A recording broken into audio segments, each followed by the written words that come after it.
Hello viewers, welcome. This is Thambiraj. பார்த்தீங்கன்னா நான் வந்து என்ஐவிஎஸ் அக்கா அதுலேருந்து பார்த்தீங்கன்னா நான் பேசுகிறேன். ஸோ நான் இன்னைக்கு எதுக்காக அந்த வீடியோ நான் போடுறேன் அப்படின்னா, நிறைய பேர் வந்து பார்த்தீங்கன்னா என்ஐவிஎஸ்ல ஜாயின் பண்ணுறீங்க.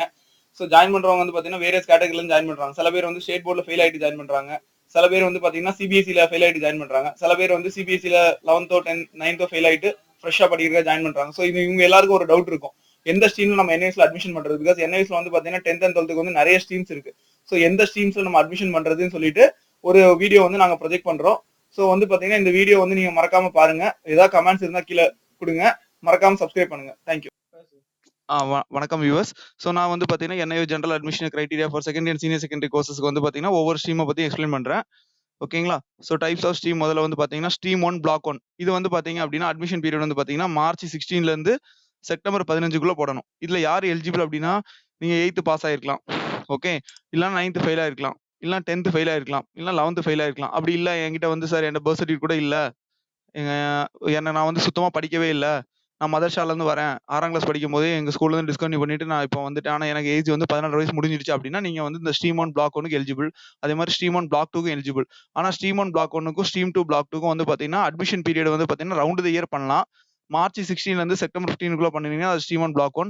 செப்டம்பர் 16லேருந்து மார்ச் 15க்குள்ளே பண்ணினீங்கன்னா அது ஸ்ட்ரீம் 1 பிளாக் 2. ஸோ இதில் வந்து பார்த்தீங்கன்னா இந்த ஸ்ட்ரீம் 1 பிளாக் 1 எக்ஸாம் பீரியட் வந்து பார்த்தீங்கன்னா எப்பவுமே எவ்ரி இயர் வந்து பார்த்தீங்கன்னா மார்ச்சில் ப்ராக்டிகல் நடக்கும், ஏப்ரலில் வந்து பார்த்தீங்கன்னா தியரி நடக்கும்.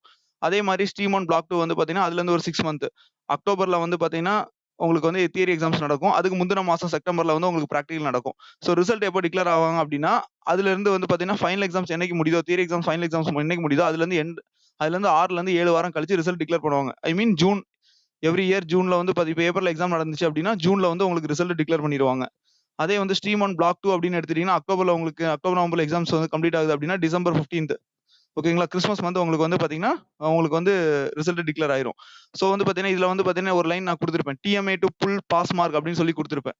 ஸோ டிஎம்ஏ அப்படின்னா என்னன்னா, நான் இதுக்கு முன்னாடி ஒரு வீடியோ போட்டிருப்பேன் மினிமம் பாஸ் மார்க்ஸ் பற்றி. அந்த வீடியோ பார்த்தீங்கன்னா அதில் உங்களுக்கு டிஎம்ஏயோட இம்பார்ட்டன்ஸ் வந்து உங்களுக்கு தெரியும். ஸோ இதில் வந்து பார்த்தீங்கன்னா டிஎம்ஏ வந்து பார்த்தீங்கன்னா உங்களுக்கு இருக்கு. நீங்க டிஎம்ஏ கொடுத்தீங்க அப்படின்னா உங்களுடைய பாஸ் மார்க்ஸை ஃபுல் டவுன் பண்ணலாம். ஒவ்வொரு சப்ஜெக்ட்டுக்கும் 20 மார்க்ஸ் வந்து டிஎம்ஏ கம்பல்சரியா நீங்க வந்து உங்க ஐடி கார்டு கீழே மென்ஷன் ஆயிருக்க ஸ்டடி சென்டர்ல நீங்க கண்டிப்பா சப்மிட் பண்ணணும்.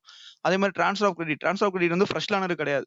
நீங்க ஃப்ரெஷ்ஷா 10th வரீங்க இல்ல 12th வரீங்கன்னா ட்ரான்ஸ்ஃபர் ஆஃப் கிரெடிட் எலிஜிபிள் கிடையாது. அன்சக்சஸ்ஃபுல், ஃபெயில்னு நான் சொல்ல மாட்டேன், உங்க மனசு கஷ்டப்படும். ஸோ அதனால அன்சக்சஸ்ஃபுல் ஆகி நீங்க வரீங்க அப்படின்னா பாஸ் ஆன 2 சப்ஜெக்ட் ஏதாவது, இப்போ ஸ்டேட் போர்டுன்னு எடுத்துட்டீங்கன்னா 2021 நீங்க அட்மிஷன் பண்றீங்க அப்படின்னா 2020லயோ இல்ல 2019லயோ நீங்க வந்து பாத்தீங்கன்னா ஃபெயில் ஆயிருந்தீங்க அப்படின்னா அதுல பாஸ் ஆன 2 பேப்பர்ஸ் வந்து நல்ல மார்க்ஸ் இருக்கிறத நம்ம ட்ரான்ஸ்ஃபர் பண்ணிக்கலாம். அதே வந்து அதுக்கு முந்தின உள்ளதை ட்ரான்ஸ்ஃபர் பண்ண முடியாது. சிபிஎஸ்சி அப்படின்னு எடுத்துட்டீங்கன்னா -5 லாஸ்ட் 5 இயர்ஸ் வந்து நீங்க ஏதாவது அன்சக்சஸ்ஃபுல் ஆகி வந்திருந்தீங்க அப்படின்னா அதுல ஏதாவது 2 காப்பாத்திக்கலாம். இது வந்து பாத்தீங்கன்னா ட்ரான்ஸ்ஃபர் ஆஃப் கிரெடிட் வந்து எல்லா ஸ்ட்ரீம்லயும் இருக்கு. ஸ்ட்ரீம் 1ல தொடங்கி ஸ்ட்ரீம் 4 வரைக்கும் எல்லா இதுலயும் இருக்கு. இந்த ஸ்ட்ரீம் 1ல இருந்து ஸ்ட்ரீம் 4க்குள்ள எல்லா இதுமே வந்து பாத்தீங்கன்னா 10th and 12th மட்டும்தான், ஓகேங்களா. இதுல வந்து பாத்தீங்கன்னா 10th and 12th வரை வேற எந்த ஸ்ட்ரீமுக்கும் எந்த இதுலயும் அட்மிஷன்ஸ் பண்ண முடியாது. அடுத்து நம்ம பார்க்க போறது வந்து பாத்தீங்கன்னா ஒரு ஸ்பெஷல் ஸ்ட்ரீம் 2 வந்து யாருக்கு அப்படின்னா, இப்ப சிபிஎஸ்சி ரிசல்ட் வந்து மேல டிக்ளேர் ஆகுது, ஓகேங்களா. இப்ப சிபிஎஸ்சில வந்து பாத்தீங்கன்னா நீங்க வந்து எல்லா பேப்பரும் வாஷ் அவுட் ஆயிட்டீங்க, கம்ப்ளீட்டா எல்லா பேப்பரும் நீங்க வாஷ் அவுட் ஆயிட்டீங்க. அப்ப நீங்க வந்து பாத்தீங்கன்னா நிறைய பேர் சொல்லுவாங்க இமீடியட்டா ஆன் டிமாண்ட் எக்ஸாம் எழுதி போலாம்னு சொல்லிட்டு. ஆனா ஆன் டிமாண்ட்னா ஸ்ட்ரீம் 4ல பண்றது ஆன் டிமாண்ட், ஸ்ட்ரீம் 3க்கு பண்ணா 10th ஆன் டிமாண்ட், ஸ்ட்ரீம் 4ல பண்ணா 12th on demand. So stream 2 வந்து பாத்தீங்கன்னா 5 பேப்பர் நீங்க வாஷ் அவுட் ஆயிட்டீங்க அப்படின்னா நீங்க வந்து பாத்தீங்கன்னா ஸ்ட்ரீம் 2ல தான் எழுதி ஆகணும். ஒரு பேப்பர் மட்டும் பாஸ், மிச்சம் 4 பேப்பர் வாஷ் அவுட் ஆயிட்டீங்க அப்படின்னா சிபிஎஸ்சில கூட ஒரு வருஷம் சேர்த்து மொத்தமா தான் எழுதணும். ஆனா ஸ்ட்ரீம் 4 கேட்டகரியில நீங்க அந்த ஒரு பேப்பரை ட்ரான்ஸ்ஃபர் பண்ணிட்டு மினிமம் 4 பேப்பர் வச்சு உடனே எழுதிடலாம். இதுதான் வந்து பாத்தீங்கன்னா ஸ்ட்ரீம் 2க்கும் ஸ்ட்ரீம் 4க்கும் எலிஜிபிள் இது வித்தியாசம். ஸோ ஸ்ட்ரீம் 3 வந்து பாத்தீங்கன்னா ஸ்ட்ரீம் 3க்கும் ஸ்ட்ரீம் 4க்கும் ரெண்டுக்கும் ஒரே இதுதான், ரெண்டுமே ஆன் டிமாண்ட் தான். ஆனா வந்து பாத்தீங்கன்னா அது வந்து 10th, ஸ்ட்ரீம் 4 வந்து 12th. ஸோ இதுல வந்து பாத்தீங்கன்னா என்னென்ன விஷயம் எலிஜிபிள் அப்படின்னு பாத்தீங்கன்னா, ஸ்ட்ரீம் 2ல வந்து பாத்தீங்கன்னா 10th ஃபெயில் ஆகி நீங்க வரலாம், 10th பாஸ் ஆகி கூட நீங்க வரலாம். ஏன் நான் 10th பாஸ் ஆகி இதுல வரணும் சார் அப்படின்னு நீங்க கேட்கலாம். நிறைய பேர் ஸ்ட்ரீம் 2ல வந்து பாத்தீங்கன்னா 10th பாஸ் ஆகி எதுக்கு வராங்கன்னா, சில பேர் மேக்ஸ் எடுத்துக்க மாட்டாங்க. ஸ்கூல்ல வந்து மேக்ஸுக்கு வந்து பாத்தீங்கன்னா அல்ஜிப்ராலாம் வந்து பாத்தீங்கன்னா படிச்சு பார்த்தா வந்து பாத்தீங்கன்னா ரொம்ப ஈஸி, படிக்கலன்னா அது கோப்ரா மாதிரி இருக்கும், ப்ராக்டிஸ் பண்ணா ஜீப்ரா மாதிரி இருக்கும். அந்த மாதிரி மேக்ஸ்லாம் வந்து பாத்தீங்கன்னா நீங்க வந்து அதுல படிக்க கஷ்டப்பட்டிருப்பீங்க. ஸோ அந்த மாதிரி மேக்ஸ் மட்டும் இல்ல தனியா வந்து நீங்க படிச்சு பாஸ் ஆகிக்கலாம். அதே மாதிரி 12th வந்து நிறைய பேர் காமர்ஸ் குரூப் எடுத்திருப்பாங்க. அப்போ மேக்ஸ் அண்ட் பிசிக்ஸ் தேவைப்படும் பைலட் அட்மிஷனுக்காக. அவங்களும் வந்து இந்த ஸ்ட்ரீம்ல வந்து அக்டோபர் மாசம் எக்ஸாம் எழுதிக்கலாம். ஆனா பாஸ் ஆயிட்டோம் அப்படின்னா ஒரே ஒரு பிளஸ் என்னன்னா ட்ரான்ஸ்ஃபர் ஆஃப் கிரெடிட் கிடைக்காது, ஓகேங்களா. ட்ரான்ஸ்ஃபர் ஆஃப் கிரெடிட் நீங்க பழைய மார்க் ஷீட்ல புது மார்க் ஷீட் பாஸ் ஆன மார்க் ஷீட்ல இருக்கிறத இங்க வந்து மாத்த முடியாது, ஓகே. அடுத்து ஸ்ட்ரீம் 3 அதே மாதிரி தான். ஸ்ட்ரீம் 3ல வந்து பாத்தீங்கன்னா நீங்க சீட் இருந்தா உங்களுக்கு வந்து பாத்தீங்கன்னா நீங்க எக்ஸாம்ஸ் உடனே எழுதிக்கலாம். ஆனா எக்ஸாம் ரிசல்ட் வந்து பாத்தீங்கன்னா நீங்க எக்ஸாம் எழுதி முடிச்சதுல இருந்து 45 நாள்ல இருந்து 60 நாளைக்குள்ள எக்ஸாம்ஸ் வரும்.